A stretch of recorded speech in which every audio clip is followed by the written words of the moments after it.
He is the wildest bladesmith. In the forging competition, he not only bends well-tempered spring steel with his bare hands, but also picks up the hammer to strike it, forging it into a Viking axe. He is always the most intense contestant in the show. Only 1 minute remains on the competition countdown. Watching other contestants finish quenching one after another, Awayu finally starts his finishing work just in time. But his action shocks everyone present. He actually chooses to quench with his bare hands. Faced with the suddenly flaring flames, Awayu himself can't help but step back half a step in surprise. After the first round, the 4 contestants each bring their forged knives. To the judges, Phil forged a Bowie knife. The blade is slightly curved, but the overall blank has a high degree of completion. The judges also give high praise for his unique handle design. Awayu, who successfully quenched at the last moment, presents a hunting knife. The handsome blade design and bold forging techniques earn him the judges' favor. Jonathan on the side, due to a mid-process mistake earlier, has to reforge and quench. In the end, he only manages to make a rough Saxon knife blank. However, completing the requenching in 40 minutes. A quite impressive forging speed still gains the judges' recognition. The last contestant, James, shows a spring banana knife. Overall, it looks obviously rough. His unsatisfactory performance leads the judges to unanimously decide to send him home. After the result is announced, the competition quickly enters the second round. The remaining 3 contestants are required to make a complete knife within a limited time of 2 hours. This time, Jonathan, who made a mistake due to hurry in the previous round, obviously shakes off his nervousness. Instead of making the handle first, he starts polishing the rough knife blank. On the other hand, the experienced Phil modifies the angle grinder with gear drive. Then Phil begins polishing the groove of the knife. His ingenious move fills the judges' eyes with admiration. At the same time, Awayu insists on taking an unusual path. The wild bladesmith disassembles the nearby belt sander, directly building a polishing workbench. Then, facing the knife blank in front of him, he starts full manual precision polishing with pure human effort.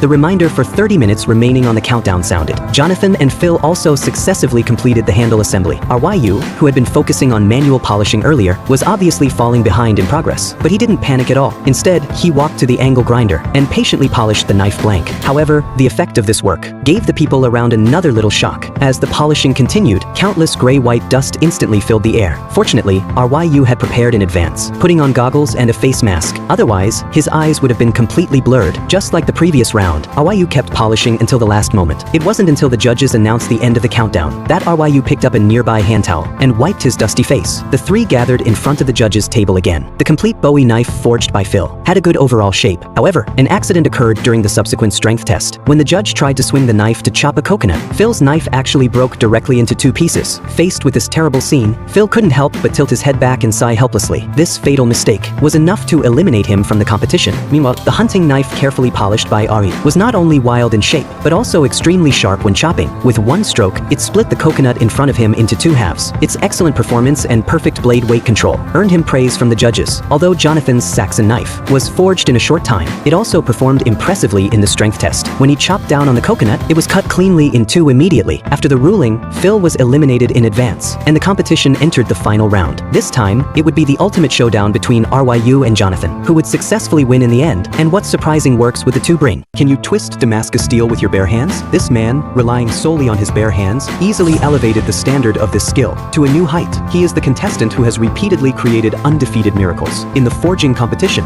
Lawyer Ben Abbott, such a top-tier talented knife forger, did not have an easy path to becoming a legend. When he first participated in a professional knife forging competition, Ben immediately encountered a formidable opponent. Facing a veteran blacksmith with decades of forging experience, Ben couldn't help but feel nervous. In his fluster, he even dropped his tools on the ground. But as the real duel began, this amateur knife forging enthusiast showed extraordinary talent. At the start of the competition, the organizers brought out a pile of carefully selected scrap metal, requiring the contestants to choose their own materials and forge a unique short dagger. Although the provided materials were not of high quality, the requirements for the finished product were not lowered. In addition to the blade length being controlled between 28 and 33 centimeters, the total length of the knife could not exceed 55 centimeters. After the rules were announced, the 3-hour time-limited knife forging competition officially began. As soon as the timer started, the contestants began selecting their required materials one after another. Tom, with 60 years of rich iron forging experience, was the first to take down the lawnmower blade at the bottom, simply because this was the steel he was most familiar with. Seeing Tom take action, Alan, who was watching nearby, followed suit, also taking down the same lawnmower blade because he trusted the intuition of the veteran blacksmith Tom. However, while the people around him were trying to take the lawnmower blades, Ben silently began cutting angle iron. Faced with a shortage of steel, he decided to use the Sanmai technique to personally hammer out a Saxon knife. At this moment, Ben couldn't could not have imagined that it was this bold attempt of his that would make the Sanmai technique one of the rules in future competitions and thus cultivate a group of top-tier knife forgers. Tom was the first to complete the steel melting and casting, and then directly swung the power hammer to start forging and shaping the heated steel. Brent, on the other hand, chose to shape first and then hammer, putting the heated steel billet into a stamping machine, which greatly improved the shaping speed. Meanwhile, Ben was still processing the angle iron next to the cutting machine. He first shaped the angle iron into a U-shape, planning to use it as the outer cladding later. Then he used a hand hammer to finally shape the red-hot steel. Finally, he began processing the lawnmower blade to be used as the steel core. Once everything was ready,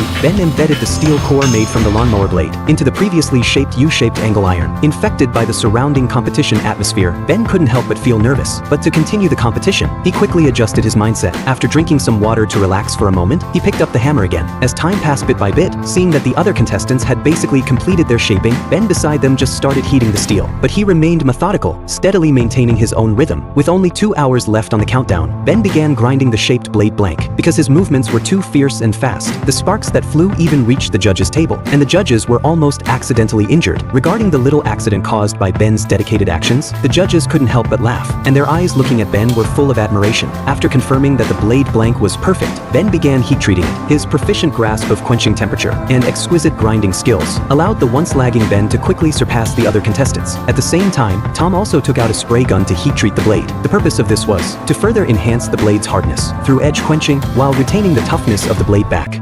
It was Alan who quenched the blade. Originally, the blade was straight and hard after quenching, but perhaps because he was not at ease, the next moment, Alan put the freshly quenched blade blank directly into a bucket of cold water. This unintentional mistake caused the originally hard blade blank to be instantly covered with cracks. The helpless Alan turned to Ben for help, but it was already too late. Ben also had no good way to remedy it. Finally, when there were 5 minutes left in the competition, Alan also completed the quenching, and the blade had no flaws at all. After the countdown ended, the contestants each took their forged short daggers and came to the judges' table. First to be displayed was Brent's Bowie knife. The overall appearance of the knife looked quite handsome. The only flaw was that the blade was slightly bent. The second to be displayed was Tom's competition chopper. The blade was clean and elegant, with an extremely high degree of completion. The quenching technique was also affirmed by the judges one after another. The third to be displayed was Ben's self-selected Sanmai knife. It not only crushed everyone in forging technique, but also achieved a perfect reversal in speed, surpassing the contestants who chose finished steel at the beginning. Finally, Alan's machete was displayed. The overall completion of the blade was high, but due to the improper cooling operation earlier, there were dense cracks on the blade's spine.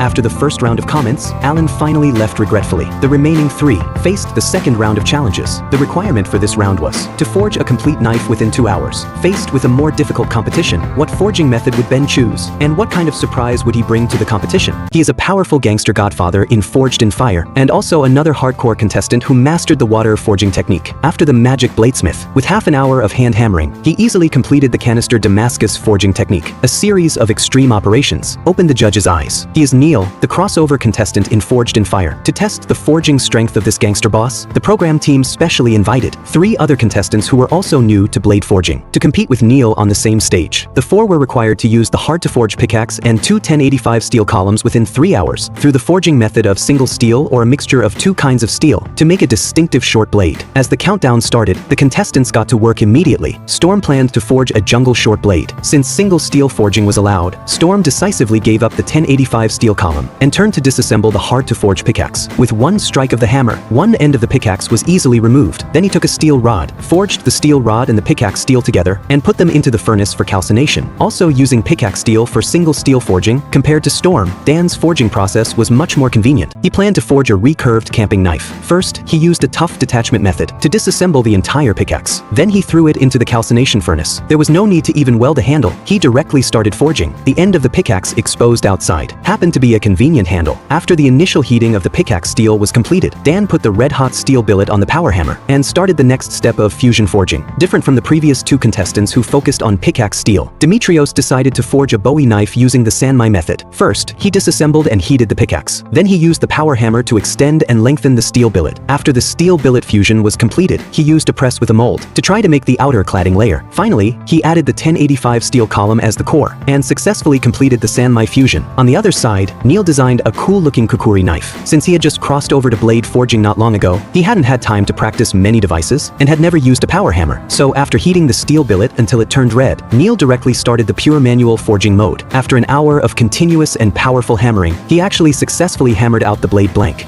Neil sprinkled the clear water brought from his hometown on the workbench, then placed the formed blade blank on the workbench, and started further forging. He wanted to use his signature water forging to further improve the toughness and strength of the blade blank. He hoped that the holy water brought from his hometown would bring him good luck in the competition. After the water forging was completed, Neil heated the blade blank again, then picked up a chisel with fire tongs, and began to carve patterns on the spine of the blade, striving to make the blade more beautiful. There was 1 hour left in the competition, and the contestants had finished their blade blanks one after another. After adjusting the details of the blade with a hand hammer, Storm also carefully drilled a hole at the tang of the blade, obviously very confident in his knife. Just then, who forged the blade blank purely by manual labor, was also the first to complete quenching. The other contestants completed quenching one after another, but unexpectedly, the blades of Demetrios and Storm were bent. Demetrios originally wanted to carry out a second quenching to remedy it, but after the operation, it not only failed to save the blade, but the degree of bending became even worse. Next, to save the blade, Demetrios carried out quenching 8 times in succession, but none of them could adjust the blade back. Seeing that the time was approaching, helplessly, he tried to heat the edge with a spray gun, and finally took a risk to complete the 9th quenching, which barely straightened the blade. On the other side, Storm's situation was much better, although the blade was also bent. Fortunately, through the 3-pin correction method with the cooperation of fire tongs and a spray gun, he successfully corrected the blade. The countdown ended. The 4 contestants came to the judges with their finished short blades. What kind of works will they present? Who will be the first to leave regretfully? Let's wait and see.